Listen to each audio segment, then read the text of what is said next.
से मुलाकात हमारे channel fun time the party makers में, और कुछ बातें आपसे शेयर करने के लिए फिर से मैं हाजिर आप सभी के साथ। आज के दिन हमारे देश की ऐसे महान नेता की जन्म दिवस है जिनके बारे में कुछ बातें मैं शेयर करना चाहता हूँ, शायद जो आपको पता नहीं है या शायद उसके बारे में आप कभी गौर नहीं किया। आज के दिन हमारे देश के महान नेता, महान एक राष्ट्र नेता, एक महान व्यक्तित्व, एक महान इंसान, ग्रेट सोल, जिनका कंट्रीब्यूशन टू द नेशन मैं जितना भी बोलूं उतना भी शायद कम पड़ जाएगा।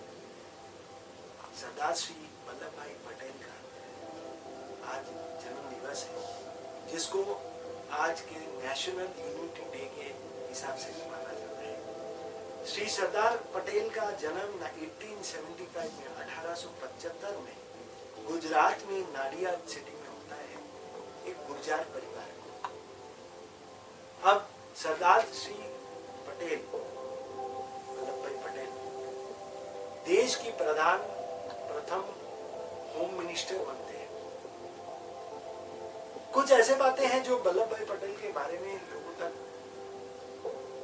कभी सोचे नहीं, या कभी इसके बारे में ज्यादा चर्चा भी नहीं। जैसे कि सरदार पटेल अपने परिवार में जन्म होने के बाद बराबर वो एक मेरिटोरियस स्टूडेंट थे, और अपने 22 साल की उम्र में, क्योंकि आज 145th बर्थ एनिवर्सरी है उनका, तो एक ऐसा इंसान जिन्होंने अपने जिंदगी में स्कूल की लाइफ 22 साल में खत्म कर दी थी एट द एज ऑफ 22, और उसके बाद वो बैरिस्टरी पढ़ने के लिए, उन दिनों बैरिस्टर होने के लिए जाते थे, तो 4 साल का कोर्स होता था, 36 महीने,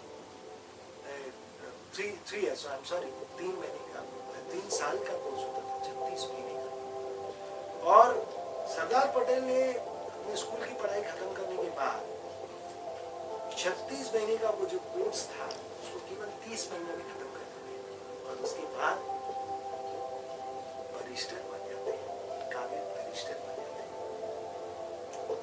एंड उनका उम्र तब था केवल 36 ईयर्स, तो एक काबिल बैरिस्टर बन जाते हैं।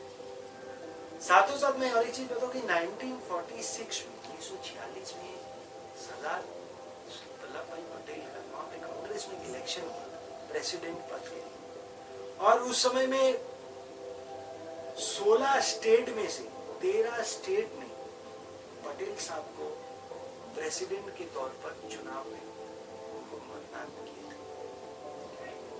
उनको was elected, was selected, or he was nominated by 13 states out of 16 states।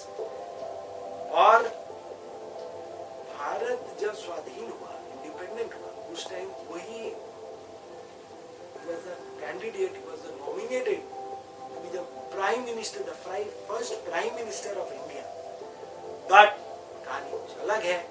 Mahatma Gandhi के कहने पर श्री सरदार पटेल प्राइम मिनिस्टर नहीं बने, और उन्होंने अपने जब पद छोड़ दिया जवाहरलाल नेहरू जी के लिए। दिग्गजों का कहना है और आम लोगों का भी कहना है कि शायद अगर श्री वल्लभ भाई पटेल, सरदार पटेल अगर भारत का प्रथम प्रधानमंत्री बनते तो शायद दुनिया कुछ अलग होता और कहानी कुछ दूसरा ही हो जाता, कुछ प्रोग्रेसेस, कुछ फीचर्स,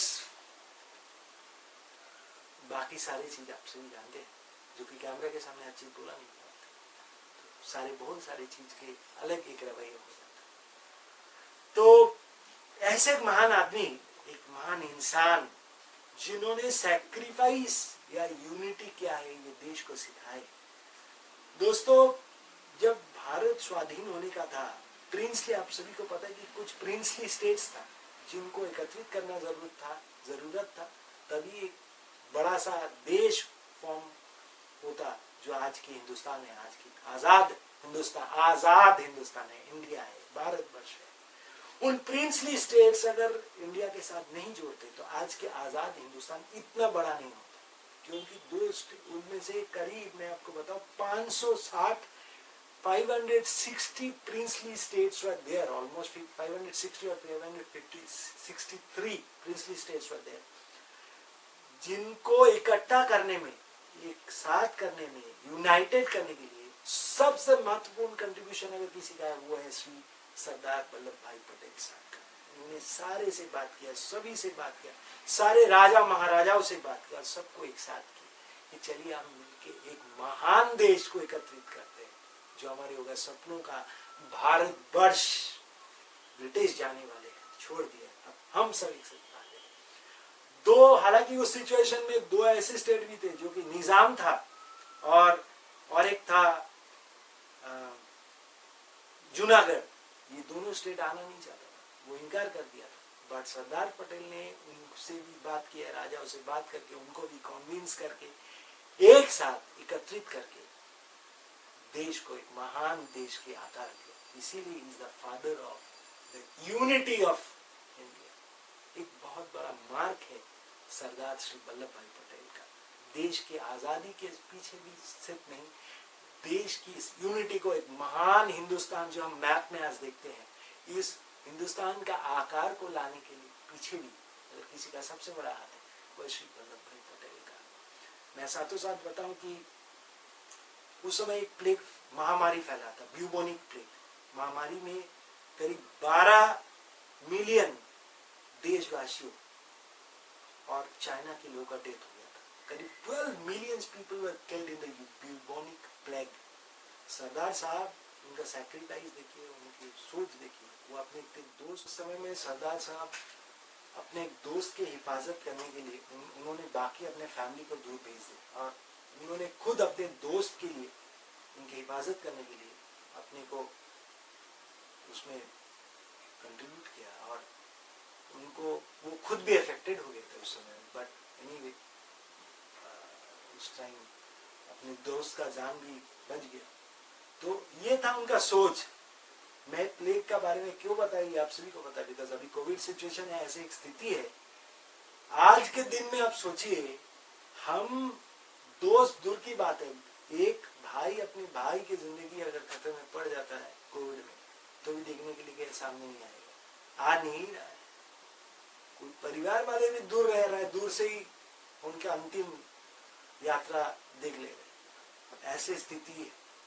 और ये यहीं पे होता है कि महान एक आत्मा जो होता है, महात्मा जो होता है, उनकी सोच ऐसी ही।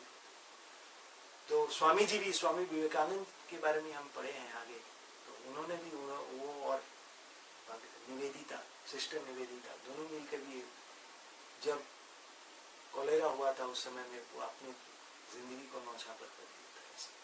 तो चलिए, मैं सरदार साहब के बारे में और एक चीज भी बताऊं कि सरदार साहब का जब पत्नी का देहांत हो गए थे, वो तब कोर्ट रूम में बैरिस्टर बन गए थे, महान बैरिस्टर थे।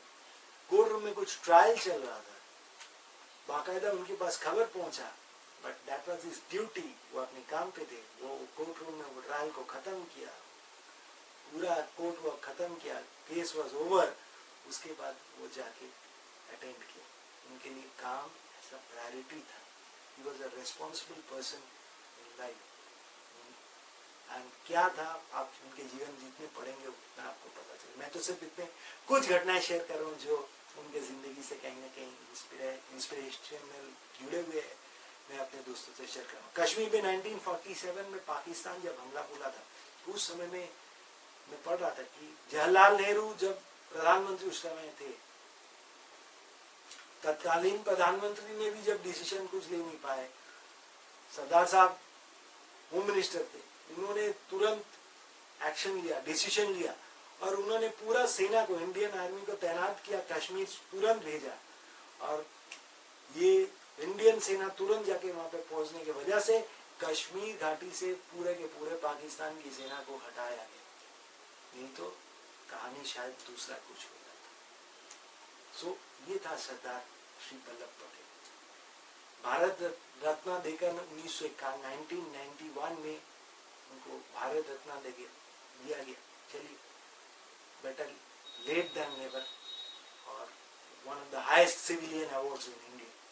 He was Sardar Shri Vallabh Bhai Patel. But Bharat Ratna तो वो सबके मन में पहले से ही थे, सबके दिल में थे. Anyway, he was given the biggest civilian award, Bharat Ratna, in 1991. और आज की सरकार, आज की समय में, आज इंडिया में सबसे बड़ा world's biggest tallest tower, tallest statue, which is 597 feet, 593 feet की सबसे लंबा मूर्ति लेजेंड का जो हमारे देश में है, वो है श्री सरदार वल्लभ भाई पटेल का, जो कि गुजरात में है, जो कि नर्मदा डिस्ट्रिक्ट में है. दुनिया का सबसे ऊंचा जो मूर्ति है, जो स्टैचू है, वो the iron man of India, the man who had united India, who has taught us unity, the national integrity, is Sri Sardar Vallabh Bhai Patel. आज उनका जन्म तिथि 145वां बर्थ एनिवर्सरी में एक ऐसे इंसान के लिए, एक ऐसे महात्मा के लिए, ऐसा पैट्रियट के लिए ढेर सारे नमन, श्रद्धा ज्ञापन करते हुए फ्रंट टाइम की तरफ से. और आप सभी को अच्छा लगे तो बाकी जनरेशंस को भी स्प्रेड कर दीजिए, ताकि लोगों को भी अवसर मिल जाए ऐसे एक महात्मा के बारे में और कुछ जानकारी मिले. धन्यवाद. अच्छे रहिए, खुश रहिए. जय हिंद. वंदे मातरम.